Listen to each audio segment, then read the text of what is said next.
Hey guys, your guy SMALVIN, and welcome to the first video of my YouTube channel.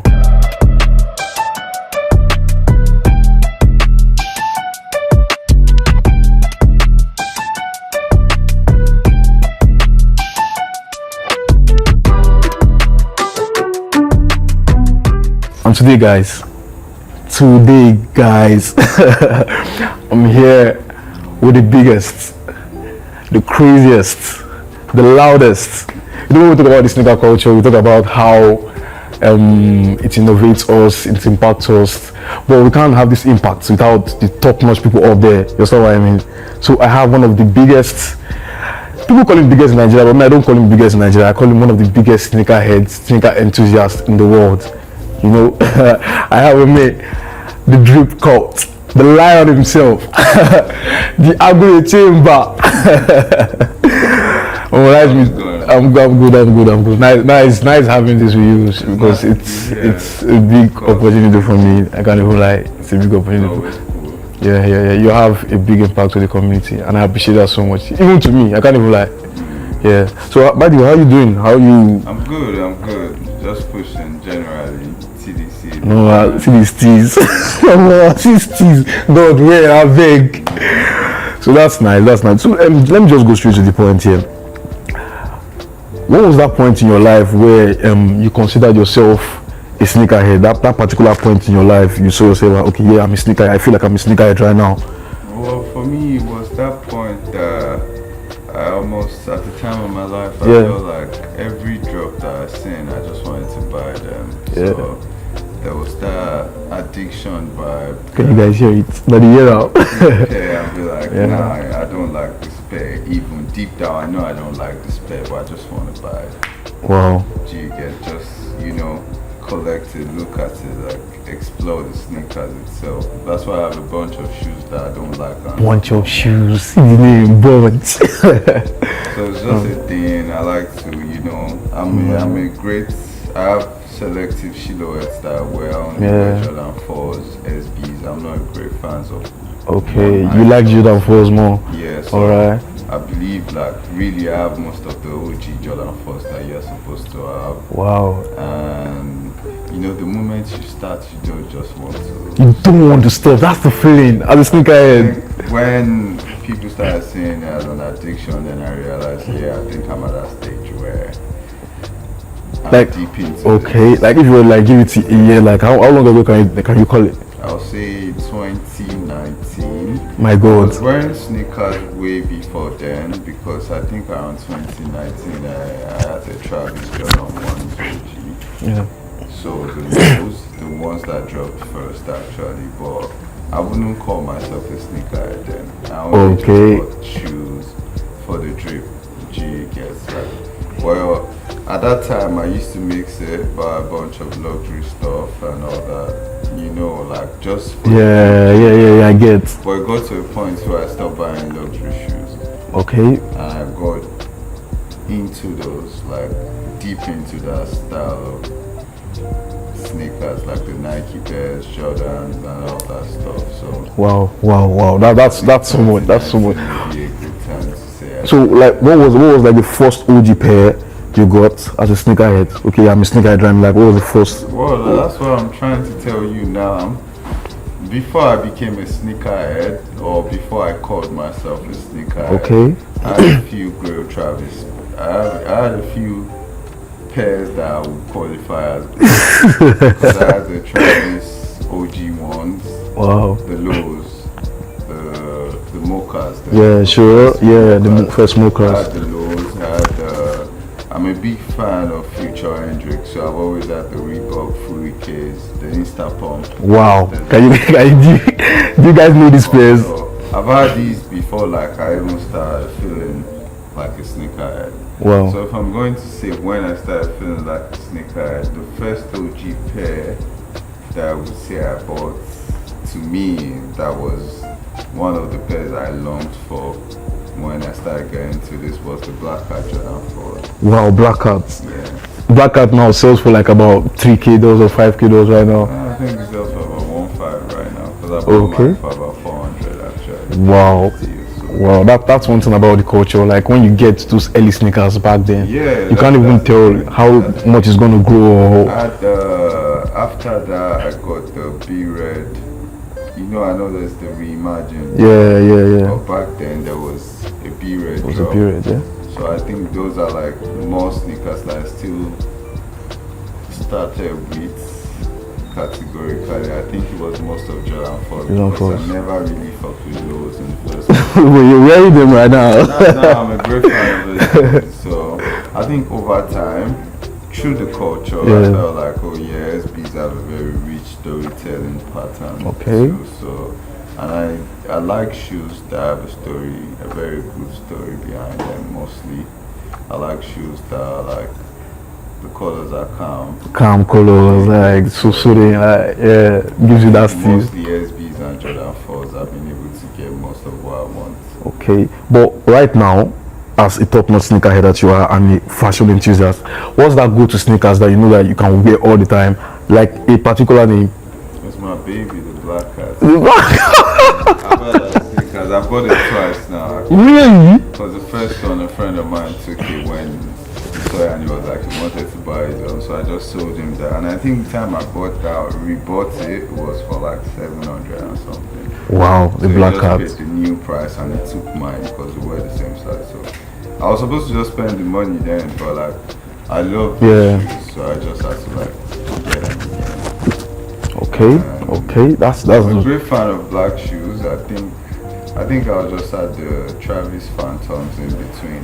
That sneaker is top-notch quality. Like the designs are so sleek and so nice. Shoes that I'm going to like wear every day, that I can wear every day and stuff like that as well.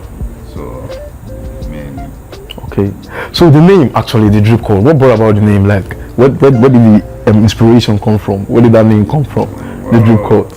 At the time we started this, I think drip was a kind of new word, so G-get. Now it's everywhere, G-get. But like back then it was the type of new word, and everything we were bringing in was things that I'm sure most Nigerians were not used to. As you can see, we have a bunch of collectibles. Yeah, I can see that already. Skate decks and all that stuff. And the type of drip we started with, the Nike sneakers and all that type of sneakers, Nigerians were not really familiar. Yeah, so sure. It's like we brought the drip with us, and like everything we're bringing is some exclusive art stuff. So I think that's where the name came from. Everything man, so much inspiration. So like is there anyone that inspires your sneaker sense, the act of you being a sneakerhead? Right now, I don't think I'll say there was anybody that influenced me to be a sneakerhead. But you influenced me, I don't feel like you. For me now, I got some extra influence after I already became a sneakerhead. I just want to say that I really appreciate and acknowledge the way you make this sneaker thing look so easy without much stress, because some people go as far as breaking the banks. Guys break the banks, like give you that expensive.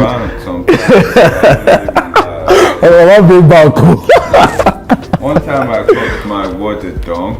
I bought it for what the dunk, bro? So because I was a SB collector, I realized you wouldn't be an OG SB collector if you don't have the dunk of all. Yeah, dunk of all dunks. What the dunk, guys? Literally, that pair has like the material from the grayless 31 SBs over time. So like, I had to break the bank for that to get them brand new. I think I spent a total of about 15K for it. So I didn't have that money then. But you got it because of the love. So I sent the money like 4 times actually. Wow. It's not like I actually had it, I just like had it. Well, you still had it, something like that. Yeah, but like it was stressing me while paying for it. But that stress was joyous pain. Yeah, that feeling, guys, that feeling. Like this pair is going to come and it's going to be in my collection. It's so crazy as a sneakerhead, like you just want to get that sneakers. You don't even care how long it takes you, how much of a pain you have to feel like. I just got the Swarovski dunks. Yeah, sure. No, those ones I bought for someone, the ones that came, but it was my 3rd time buying it, and I'm like, bro, I'm the SB collector. I bought this. You grew on. Like I bought this pair for 3 different people, so I think I need it myself. The time I think I got it for, the guy told me it was for like 4 racks. And I told him, bro, I don't even have 4 racks. Right? Guys, 4 racks. You guys, 4 racks is 4 kilos, right? Yeah. So I don't even have the 4 racks right now. I'll just give you 2 then, whenever. Over time, I just paid them the last payment of like 1,000 2 days ago or something. Wow. Okay, look, let me ask you one question. Let me ask you a question real quick. How many sneakers do you have in your collections right now? Right now, I have about 210. Because I did give out some regular pairs. Like that, they come to your house. I'm going to your house like this. But like some of my pairs that I had, some Nike pairs that I had before I became a sneakerhead, they were too tight and they were not even grails. They were just regular. So now I wear 43. 43. And back then I go put foam. No worry, I'll put foam inside. I'll take what's yours. I wear 41, 42. Oh, I used to wear it for 2.5. Yeah. So most of those shoes became tight. So I had to like give out some. I didn't used to want to give out my shoes before, but like these are now becoming very. Wow, yeah, I get that feeling like you. Yeah. They're doing the collection. Yeah, they do the collection and they make you reduce your collections. Yeah, so. I give some to my brothers, a few friends of mine. Like, if you had the power to reimagine a particular sneaker right now from your collection or from as a sneakerhead, all collections of all time, all sneakers of all time, what sneakers would that be? Like to make it a little bit of a custom, something like that. You beat the Jordan 4 downbackers. Wow. Superman, the one that has. Yeah, the one that has Superman. Yeah. Yeah, I think it would be those because I think I want some extra laces on it. Well, about the list, what would you like to add to it? Because that sneaker is so colorful, especially having the Superman logo on the tongue. Yeah, it's a very colorful pair. I think it was made in blue. They have a bunch of arrows. Yeah. But for me, I don't like the laces. It shouts it. It makes it. Yeah, I think so. The laces shout a little bit. Yeah. Yeah. So I think for me, I'll change the laces and maybe like add more green to the soles. That's so much nice. So okay, what can you say about sneakers being an investment? You think it's good or bad? Well, for me, I'm not investing in sneakers. I'm collecting what I like, but there's an investment in sneaker collecting. So I wouldn't say there's much talk in the sneaker investment part, but there is a form of investment in sneaker collecting. Yeah. That's the only thing I believe though. But like I don't think you should just say, oh, I want to start investing in sneakers. You put all your money, go and buy some shoes, keep it in your house. Shoes break too, so if you keep a shoe for 5 years and you don't wear it, it might just break. Yeah, you have to guys, you have to wear your sneakers all the time. I have a pair of Jordan 3 here that I didn't wear for like 2 years and it's in the office right now. Was the day I wore it to this store. What size is it, please? What size? It's a 43 actually. Oh, Jordan 3 God. black hats. I'm a very great fan of black shoes actually. Oh. I've seen you on some occasions like that. How you style your sneakers, how you present yourself out there. No much noise. It just comes out classy and cool. So like, let me ask, what are the bad sneaker stylings like you see out there and you love to address the public? Like, you just want them to know this is how to style your sneakers and this is not how to style your sneakers. Don't style your sneakers like this. For me, I feel like when I want to go out, I pick the feet first. Maybe because I have a lot of shoes. So I just pick the feet first, then go to my sneaker room, then look at what's going to match. But I feel like most people, they have a problem where they wear the wrong feet with the wrong shoes. Guys, come on. So we go as far as wearing a Nike shoe with an Adidas socks. So well, crazy, that's like. Not a big deal though. Like, it's your money. You buy what you want. But different brands. People are not sneakerheads. Yeah. Do you get? So they don't know this little details that we know and want to take personal. So I don't blame them for it. But like, if you are going to be a sneakerhead, the first thing to do is educate yourself. Yeah, educate yourself all the time. So like, if you see people slacking like that, it's automatic for you to know that these people are not sneakerhead. Yeah. Just maybe guessing influenced. They just want to stay flat. For me, I think that's all. Like, and one thing about sneakers is these days there's a very common trend of people saying you can't find this, you can't find that. Please, can we stop saying Like why? Because some people in Nigeria, they had money before we started this sneaker. Have you? It's not me, they can't afford They can't afford it. Like, do you get? Really needs to stop that trend. And I feel like it's even more popular among the sneaker lovers. Yeah. The sneaker heads, do you get? So there's no shoe anybody can have. I'll be that kind of thing. So like, what's the craziest thing you've experienced as a sneakerhead? The craziest scenario that's your life as a sneaker. What's that? I've also the fake pair of the UNC Jordan 1s. Why do you guys do this all the time? And funny enough, I didn't know for about a month. I almost had a heart attack because Like that pain. that's like a show I spent like 1,600 on way back, long time ago. But luckily, I spoke to the guy and he claimed that it wasn't the one that sent it. So when he tried to reach out to the sender, that one wasn't replying. So he tried to refund me like 70% of the funds, but I just told him like, no, I just wanted the original pair. Even if it's used, even if it's new, I don't mind. Just give me the original. Yeah. But he was able to return me. I also have a crazy experience that still haunts me till today. Like somebody once wanted to like sell a Jordan 2 J Balvin Celestine blue sneaker for me in an Air Force One Supreme box. I was like, bro, what's happening? Where's the exact box? Where's the main box? That one doesn't even know the real shit. Someone once gave me a fake Dior Jordan to help him sell, and I posted the pair actually, and like somebody was trying to comment on my page and tell me these shoes are fake. Like, do you get that? So a bunch of very, very bad experience. Yeah. So that's why like for me there's no rushing. I just need to like be calm. While we're in Nigeria, there are a lot of bad players. I swear, like they just want to like have that money so fast. So like, how do you think people can identify the fake pairs or the original pairs? How do you think the easiest way people can like use to know? For me, I think the fake industry is going crazy these days. So I feel like the best thing to do is just like put your trust in specialist applications. Because for example, a pair of shoes that just dropped, like let's say the Jordan 4 Paris Olympic. Yeah. Now, if it comes to you today, you've not seen the pair before. You've not seen it elsewhere with somebody on feet. Yeah. So if I give you a fake of that pair, how can you tell it's fake? I think I can tell from the stitches. Then you've not seen a very bad fake then.